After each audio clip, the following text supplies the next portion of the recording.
here to do my September 2013 wrap-up video. This video is a little late this month, mainly because, well, I kind of lost track of the days, and suddenly it was like the 3rd of October, and I was like, hang on a second, I forgot to film my wrap-up video. Where the hell did September go? It just seems to have flown by, and it's so strange. I read 7 books this month. It's not as good as I usually do, because I can usually read about 9, unfortunately, but I had a reading slump during the beginning of the month. I wasn't in the right frame of mind to read, so I stopped for a while. So yes, that's why. So the first book that I read in September was Anatomy of a Boyfriend by Daria Snedowski. I think that's how you say her name, I'm not entirely sure. Daria sent me this book for review, and if you remember in my August, I think it was, August wrap-up, I was about a quarter of the way through this when August ended, so I had the rest of it to read at the beginning of September. I really enjoyed this book. Daria's writing is really funny and quirky and different. She also manages to get across a seriousness in this book that I thought would be pretty difficult to do, depending on the subject. Basically, this is about a girl who's getting her first boyfriend, have her first kiss, and having sex for the first time. So yes, I really enjoyed this book, and I have a review on my blog, which I'll link in the doobly-doo, and I gave this 4 out of 5 stars. Then I picked up Abandoned by Meg Cabot.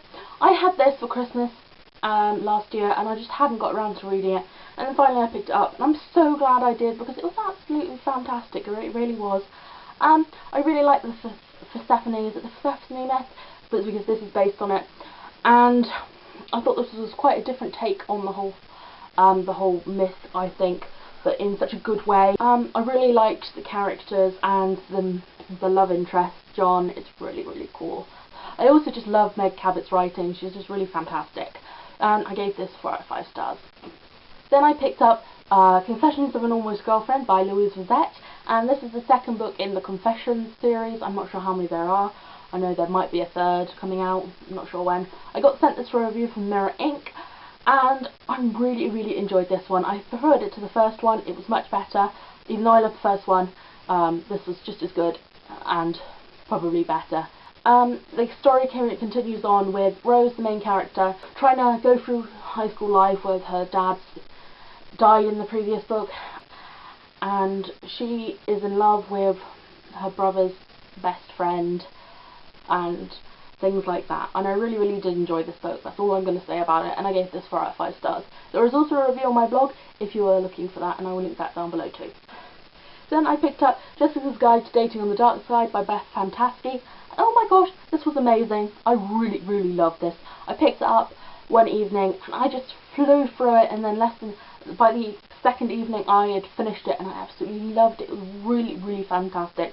I loved it so much I actually picked up the second book and the sequel, which is like a duology, so there's 2. I picked up the second one, which was in my haul last month. So yes, I really, really enjoyed this. The storyline was amazing. I love Lucius, the main love interest. He's so funny, and he seems kind of British, even though he's not. He's just kind of, you know, quite, I suppose the word is, royal and everything like that. And I love the main character. She was really interesting, and I can't wait to find out what happens in the next book. But I really, really enjoyed this. I gave this 5 out of 5 stars, and yeah, it was just fantastic. And then I picked up Icons by Margaret Stoll, and this was sent to me for a review by Harper Voyager, which is an imprint of HarperCollins. And this is by Margaret Stoll, who is the co-author of the Beautiful Creatures series, if you haven't done that. I've not read Beautiful Creatures, even though I have the first and second book, but I was really interested to start this, and I picked it up, and this is my first proper sci-fi novel, and it was a little strange for me at first. There was a bit of an overload of information, and then it was just bam, and then there was no information, and then suddenly there was, and there wasn't. It was kind of on and off. I really did enjoy it. I liked the characters. I thought they were quite developed, although I think they'll probably be better if they get a little bit more developed in the sequel, which is coming out sometime next year, I think. And yes, I just really enjoyed this. I got from my review, which is on my blog, where I also leave the link down below. I gave this 4 out of 5 stars. And then I picked up The Holo by Jessica Rede. This is another one that I've had since Christmas, and I don't know why I hadn't picked it up before. It was really good. It wasn't the best book I've read.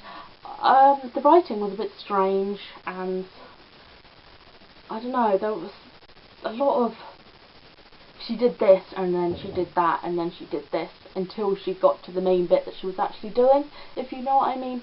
I really did like the main character, and it did make me cry at one point because the main girl, Abby, has just lost her best friend, and she's going through all this, and then she meets a boy and she's starting to feel bad about it because she's feeling happy that she's met him, even though she feels that she should be feeling sad because her best friend's just died. So yes, I really did enjoy this. I gave this 4 out of 5 stars. And the last book I picked up in September was Anatomy of a Single Girl by Daria Snedowski. I really can't pronounce her last name very well. This is the sequel, and I think it's probably the final book in her duology of the Anatomy series. I really enjoyed this. I preferred it for the first one. I believe that the main character, I forget her name, the main character Dom is much more mature and I think more developed in this book, and this book was just as good, if not better, than the first one. Daria's writing has continued to improve, and I really enjoyed it. And this is another 4-star book, so thank you to Daria who sent me these, this one and the first book that I read this month for review. So those are the 7 books that I read last month. It wasn't that whole lot, but I think I still did pretty good considering I had a reading slump. What books did you read last month? Let me know in the comments. Happy reading. Bye!